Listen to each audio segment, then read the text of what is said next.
Vamos pensar um pouquinho juntos. Jesus falou que Elias, porque estava previsto que Elias voltaria, já era uma profecia, e aí ele afirmou: Elias tem que vir, mas já veio.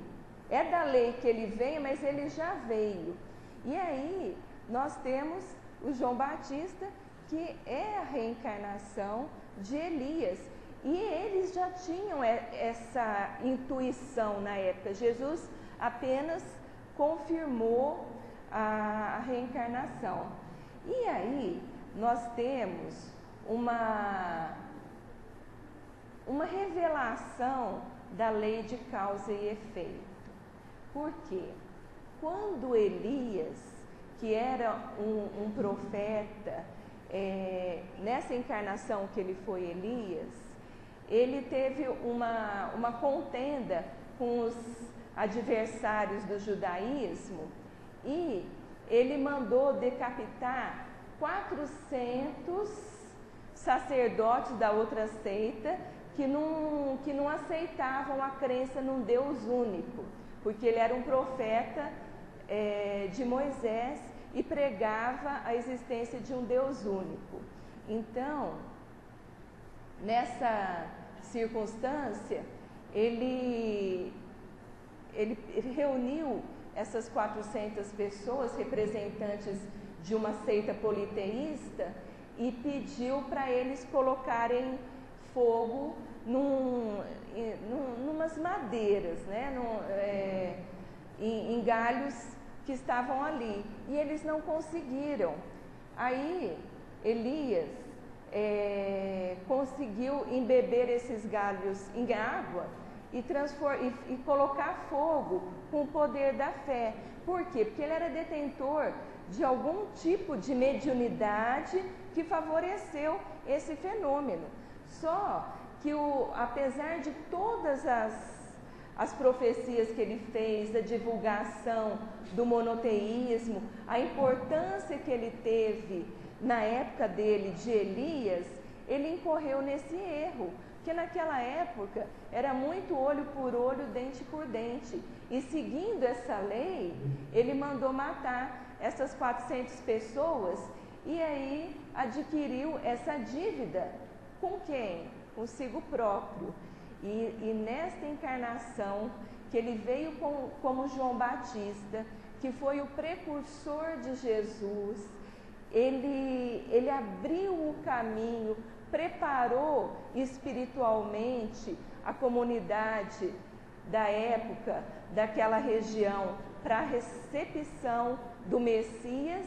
Nessa mesma encarnação, ele foi decapitado por Herodes, concretizando assim a lei de causa e efeito e se libertando dessa dívida que ele tinha para consigo mesmo. Então, era comum, existia esse dogma da ressurreição entre os judaicos naquela época.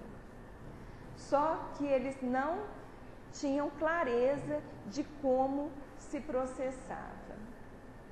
E foi por isso que numa noite, Nicodemos, que era um senador dos judeus, fazia parte do Sinédrio, ele estava, com notícias sobre os ensinamentos de Jesus, e ele procurou na calada da noite, porque fazendo parte do Sinédrio e sendo um doutor da lei, um estudioso da lei, porque naquele tempo não existia, como hoje, divisão da lei jurídica com a lei religiosa. Os doutores da lei, eles eram estudiosos, assim, eram as pessoas mais cultas daquela época, e eles que detinham todo o conhecimento das leis da natureza, das leis jurídicas, das leis divinas. Eles estudavam detalhadamente a Bíblia e todos os conhecimentos que o povo detinha naquela época era estudado por eles, e eles tinham o poder de decidir também juridicamente sobre o destino das pessoas. E como Jesus era tido pelos judeus, assim, pelos doutores da lei, como uma pessoa que estava trazendo uma coisa nova e era visto como uma ameaça, eles não podiam se manifestar a favor de Jesus sob pena de ser indiciado. Então Nicodemos tinha ouvido falar de Jesus, das curas que ele vinha fazendo, das verdades que ele vinha trazendo, e começou a procurá-lo durante a noite, fantasiado assim de pessoas simples do povo, né? Mudava a roupa e ia lá procurar Jesus.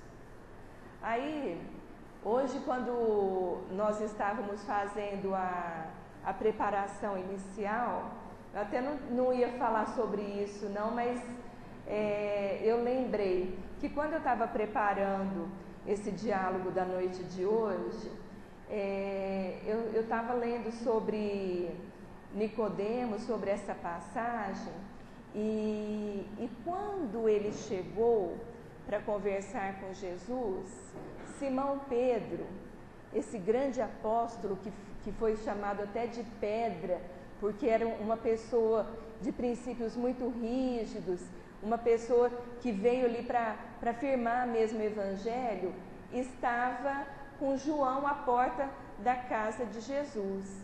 E quando chegou Nicodemos, ele já sabia que em outras vezes Nicodemos procurara Jesus e procurara escondido, e Simão era muito assim, uma pessoa muito rígida mesmo. Ele tinha um amor tão grande ao Mestre Jesus que ele não podia conceber que alguém fosse às escondidas para conversar com Jesus. Então Simão não queria deixá-lo entrar.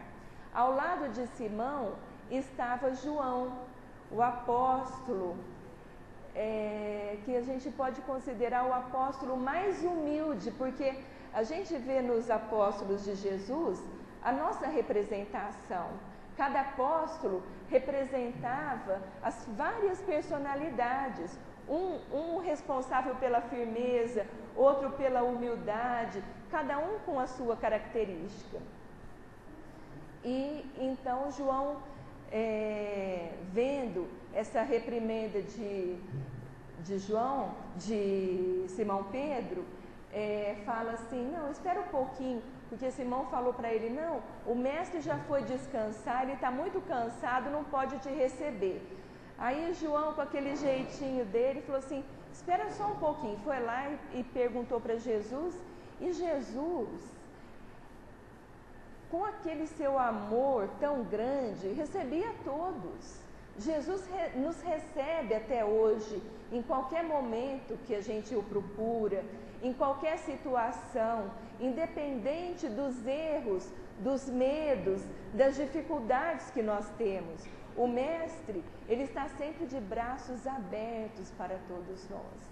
Então, João volta e manda que o Nicodemos entre para conversar com Jesus. Daqui a pouquinho eu vou voltar a falar de João.